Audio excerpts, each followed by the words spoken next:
Salve fratres, welcome back to the jungle of Protestantism. Akhir-akhir ini di sosial media tanggapan terhadap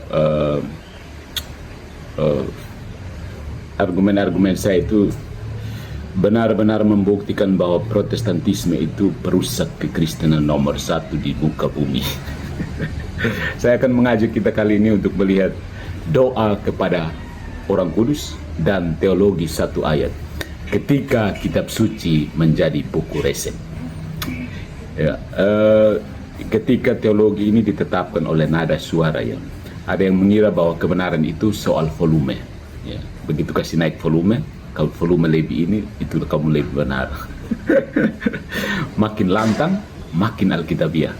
Makin agresif menyebut orang bodoh, makin dianggap paham doktrin. Apakah demikian cara Yesus berkhotbah di bukit? Atau mungkin para rasul mengajar jemaat sambil menyebut mereka tolol? Kalau tidak sepakat, saya pikir tidak. Tapi hari ini kita berhadapan dengan jenis baru teolog, bukan pewarta Injil, melainkan komentator keras kepala yang mengira Alkitab adalah buku petunjuk mesin pembuat kopi. Semua harus eksplisit, tidak boleh ditafsir, apalagi dikontemplasikan.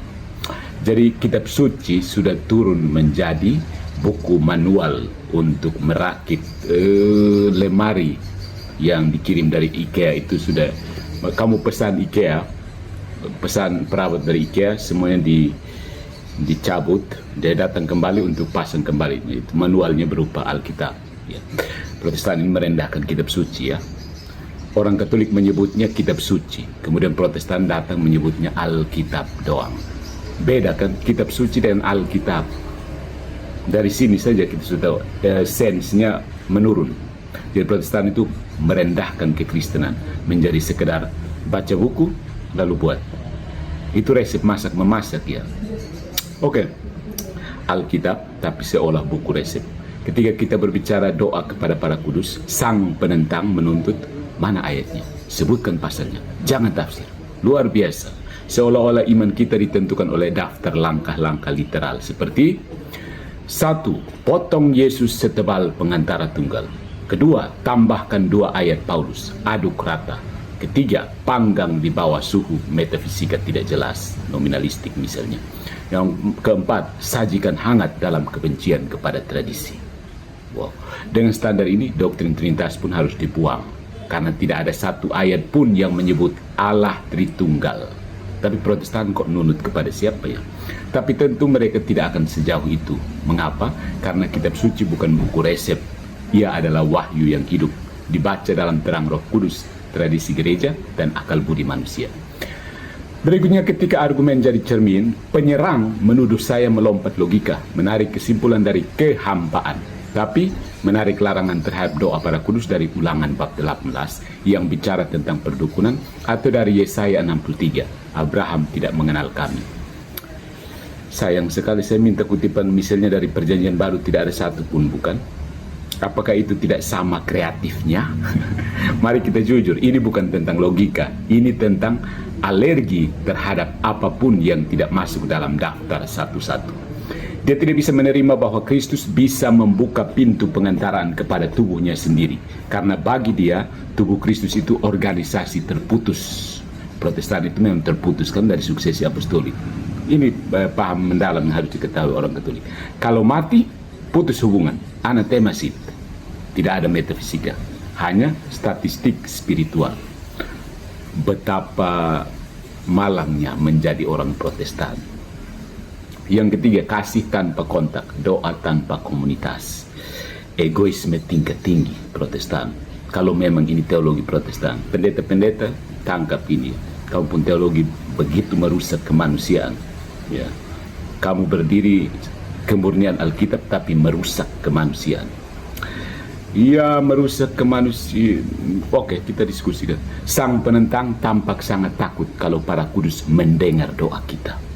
Takut sekali. Kenapa? Mungkin karena dia berdosa banyak, Alasannya, nanti salah paham, nanti menyamai Kristus, nanti jadi arwah. Jadi solusinya, hapus saja seluruh konsep tubuh Kristus yang hidup. Biarkan iman kita menjadi hubungan privat antara saya dan Tuhan. Jadi pendeta-pendeta, kalau memang ini teologi kalian, bertobatlah. Dan tolong jangan minta bantuan siapapun, apalagi dari surga. Berhenti. pendeta-pendeta berhenti doakan orang lain. Ya. Berani ke tidak? Bahkan Santo Paulus berkata, berdoalah satu dengan yang lain. Tapi rupanya itu hanya berlaku jika masih ada KTP dan nafas. Setelah itu kasih pun pensiun. Luar biasa. Jadi Protestan itu hanya kamu hidup, mati orang sompake, buang di got, orang Kupang bilang. Waktu jenazah di situ seorang pi menyanyi untuk hibur. Lu jenazah di situ, lu tidur di situ. Begitu. Sungguh malang jadi Protestan. Saya saksikan di Kupang. Ya. Lu ada mati, orang pi hibur yang hidup di situ langsung peduli dan lu kalau sudah anatema, bukan lagi anggota tubuh Kristus, lu tidak ada urusan dengan orang hidup lagi. Selesai. Wahyu dan lilin, masalah estetik atau etik. Satu lagi, devosi dianggap penyembahan karena kami menyalakan lilin, menyanyi dan menyebut nama santu. Menurut logika ini, jika Anda mencium foto ibu Anda dan mengucapkan terima kasih, Anda sedang menyembah dia. Oke. Kita tidak usah tanggap ini recehan. Selamat datang di dunia hitam putih, di mana simbol tidak punya makna, hanya literalitas yang suci. Jadi saya menunjukkan bahwa Protestantisme itu merusak kekristenan, menjadikan kitab suci yang tempat sejatinya ada di dalam liturgi menjadi buku resep masak memasak. Ya. Jadi penentang saya mengatakan bahwa masako tidak ada jejak pakai masako. 1 jam bicara tanpa menyentuh ajaran. Mari kita jujur ya. Para pendeta tolong tegur ini satu. Merendahkan kekristenan. Video sang penentang tidak pernah membahas konsili ekumenis, katekismus gereja Katolik, tradisi Bapak Gereja, teologi metafisika kasih dan partisipasi, struktur tubuh mistik Kristus. Tidak. Yang dibahas hanya allegro tidak bisa logika. Allegro tidak bisa logika. Bodoh. Katrom sesat. Ini teologi atau Protestantisme keluar di situ. Itu asli Protestan keluar. Ya. Kalau kamu bicara tentang Trinitas, kamu bicara tentang ketuhanan Yesus, itu kamu bicara ajaran Katolik yang kamu kutip. Tapi kalau mulai seperti ini, itu Protestan pun asli keluar. Jadi berhenti jadi Protestan, saya bilang. Kalau itu dianggap membantah ajaran Katolik, maka saudaraku, bahkan komentar netizen YouTube yang berkata kami beda pendapat tapi saling mendoakan itu jauh lebih bermutu. Ya. Jadi doa kepada para kudus bukan lahir dari ketakutan akan kesendirian, melainkan dari cinta yang menyatukan semua anggota tubuh Kristus, yang hidup, yang menderita, dan yang telah menang. Kami tidak menyembah mereka. Kami hanya percaya bahwa kasih tidak mati dan doa tidak punya batas waktu. Jadi Padre Smith minta bantuan Deking Gadas untuk membantu menyerang gereja Katolik karena serangan Anda seperti macan ompong.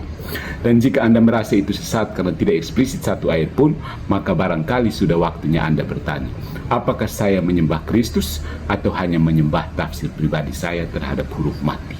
Jadi, jika ocehan 1 jam penuh sindiran pribadi disebut teologi, seperti juga hal yang sama dilakukan oleh Deking Gadas, maka renungan TikTok anak remaja anak sekami di Paroki Assumpta Kota Kupang yang menyebut Yesus sebagai sahabat lebih layak disebut kitab suci.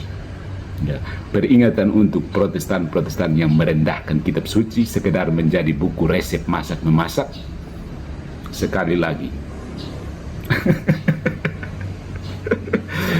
merendahkan kekristenan baru kita omong son mau dengar, bilang logika son bisa.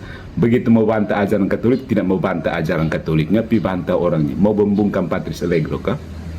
Selamat datang di dunia survival of the fittest.